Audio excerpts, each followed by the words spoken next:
Hello everyone, कैसे हो आप सभी लोग। आई होप आप सब अच्छे होंगे। स्वागत है आपका अपने चैनल स्टडी मटेरियल पे। फ्रेंड्स, जो हमने एस्टेट 2023 सीडीपी साइकोलॉजी की क्लासेस स्टार्ट की हुई है, मैं उसी की नेक्स्ट वीडियो लेके आई हूँ। आज का जो आपका टॉपिक रहेगा टॉपिक 8 होने वाला है। इससे पहले मैंने 7 टॉपिक की वीडियोज डाल दी है, प्लेलिस्ट बना रखी है, आपने नहीं देखे तो जरूर देखें।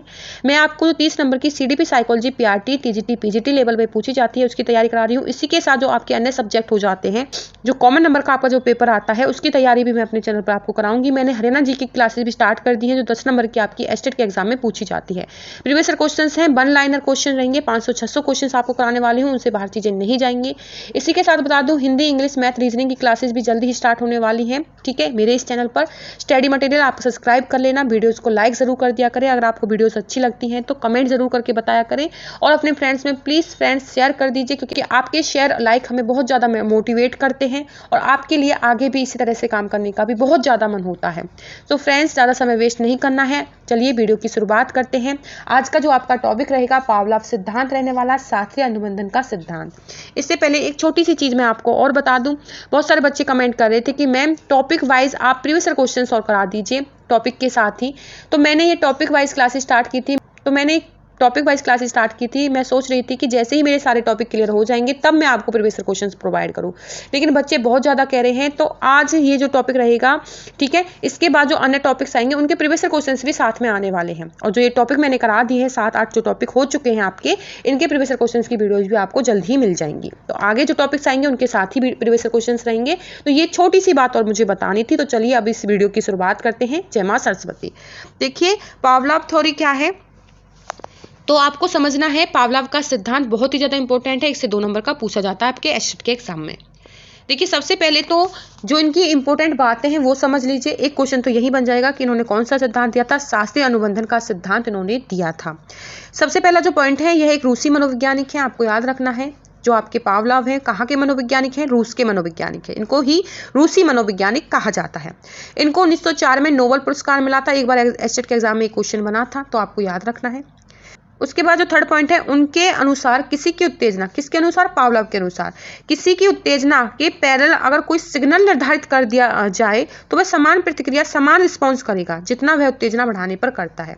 मतलब किसी चीज को देख के, कोई व्यक्ति है, कोई जानवर है, जो वो क्रिया कर रहा था, ठीक है, जो वो रिस्पॉन्स दिखा रहा था, अगर वो चीज उसे ना देखकर कुछ और देना स्टार्ट कर दे तो समान प्रतिक्रिया उस चीज के जैसे ही वो करने लगे। ये सारी चीजें, इनका जो प्रयोग है, कुत्ते पर जो प्रयोग उन्होंने किया था, ठीक है, इसी सारी चीज को समझाने के लिए, तभी आपको समझ पाएगा जब सबसे पहले इनके प्रयोग को आप समझोगे। ठीक है, तो ये पॉइंट आपको समझ आ जाएगा। इससे पहले आप समझिए इनका प्रयोग क्या था, इन्होंने क्या चीज समझाने की कोशिश की थी, क्या। ठीक है, तो सबसे पहले आपका क्वेश्चन बनता है, पावलोव ने कुत्ते पर प्रयोग किया था। कहां पर प्रयोग, किस पे प्रयोग किया था? कुत्ते पर प्रयोग किया। आपको पूछ लिया जाएगा एग्जाम में कि पावलोव ने किस पर प्रयोग किया था। जैसे ईएल थॉर्नडाइक ने भूखी बिल्ली पर किया था, ठीक है, बीएफ स्किनर ने चूहे पर, कबूतर पर प्रयोग किया था, और इन्होंने किया था कुत्ते पर प्रयोग। पावलोव ने अपना प्रयोग कुत्ते पर किया। उसने कुत्ते को एक पिंजरे में भूखा रखा।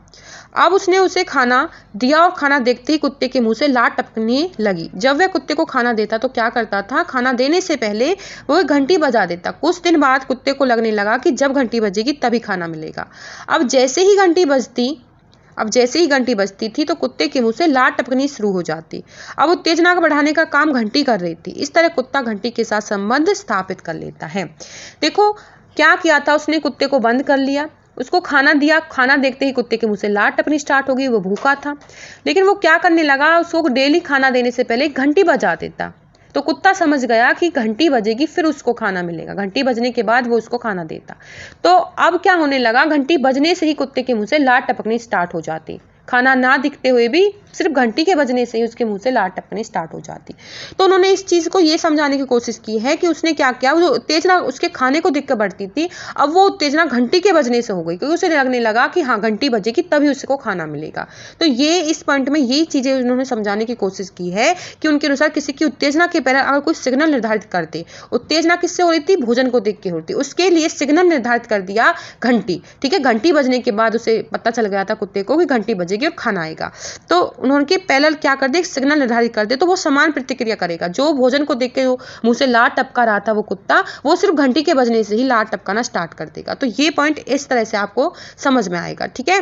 तो ये उनका प्रयोग हो गया, आई होप कि ये क्लियर हो गया। तो यहाँ पे जो फूड था, खाना था, वो क्या था, अनकंडीशनल स्टिमुलस था, ठीक है। और जो बेल थी वो कंडीशनल स्टिमुलस थी। वो सच में भोजन क्या होता है, भोजन को देख के लार टपकती है, लेकिन बेल के बजने से भी लार टपकी, वो कंडीशनल स्टिमुलस हो जाएगा। आपके एग्जाम में ये भी इंपॉर्टेंट है, आप याद रख लेना फूड क्या है और बेल क्या है।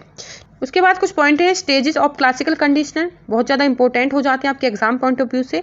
सबसे पहले जो पॉइंट आता है वो आता है आपका उद्दीपक सामान्यीकरण। इसमें क्या होता है, जब व्यक्ति, यहाँ से ये थोड़ा सा मिसप्रिंट हो गया, ये यहाँ से स्टार्ट होगा, जब व्यक्ति अनकंडीशनल स्टिमुलस के प्रति क्रिया करना सीख लेता है, तो वह उस उद्दीपक से मिलते जुलते अन्य उद्दीपकों के प्रति भी वैसे ही रिस्पॉन्स करता है। जैसे अलग अलग घंटियों की आवाज़ आने पर कुत्ता क्या कर रहा था, लार टपकाना शुरू कर देता है, ठीक है। तो यहाँ पे क्या था, जब व्यक्ति अनकंडीशनल स्टिमुलस क्या हो जाएगा, भोजन, ठीक है, के प्रति क्रिया सीख लेता है, उसे पता है क्या क्रिया सीख लेता है, उसे पता है भोजन के आने से कुत्ते के मुंह से लार टपकती है, ठीक है। तो वह उस उद्दीपक से मिलते जुलते अन्य उद्दीपकों के प्रति भी वैसी ही क्रिया करता है, जैसे कि उसको घंटी एक निर्धारित करती, ठीक है। तो जरूरी नहीं है कि उसी घंटी के बजने से ही कुत्ते के मुंह से लार टपके, तो उस घंटी के जैसे अन्य अगर घंटियां बजाई जाएं तो भी कुत्ते के मुंह से लार टपकनी स्टार्ट हो जाएगी। तो यही होता है आपका उद्दीपक सामान्यीकरण, stimulus generalisation.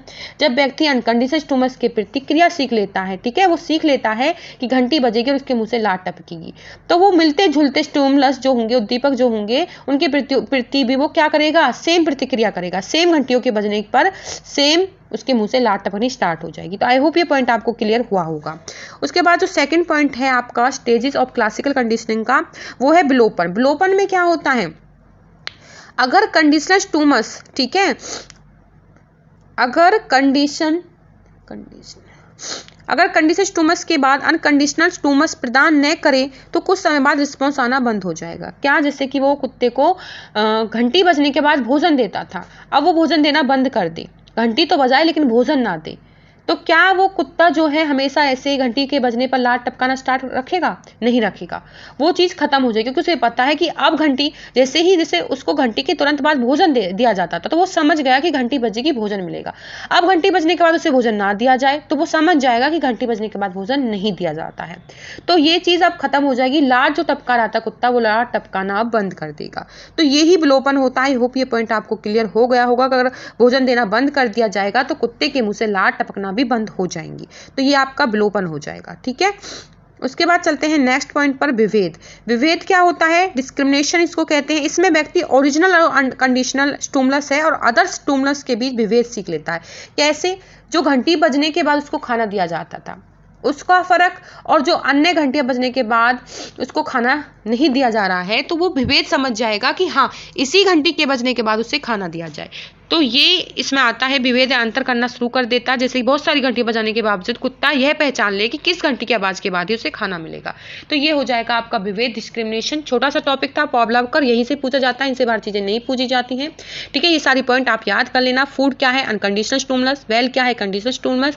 Stages of classical conditioner में कितने पॉइंट आते हैं, 3 आते हैं। उद्दीपक सामान्यीकरण, ठीक है, उसमें क्या होता है, मिलते जुलते उद्दीपकों के प्रति सेम रिस्पॉन्स करता है कुत्ता, जैसे कि सभी घंटियों के बजने पर वो लार टपकाएगा। विलोपन क्या हो जाएगा, खाना ना दिया जाए घंटी बजने के बाद तो लार टपकना बंद हो जाएगी कुछ समय के बाद।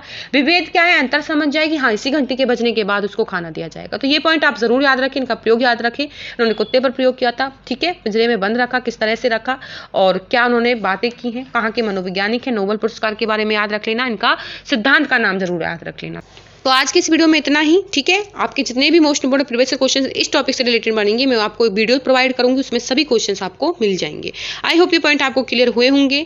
तो मिलते हैं नेक्स्ट टॉपिक में। चैनल को सब्सक्राइब जरूर कर लेना, वीडियो को लाइक जरूर कर देना, अपने फ्रेंड्स में प्लीज़ शेयर जरूर कर देना, ठीक है, और अपना फीडबैक हमको जरूर शेयर करना। Thank you friends.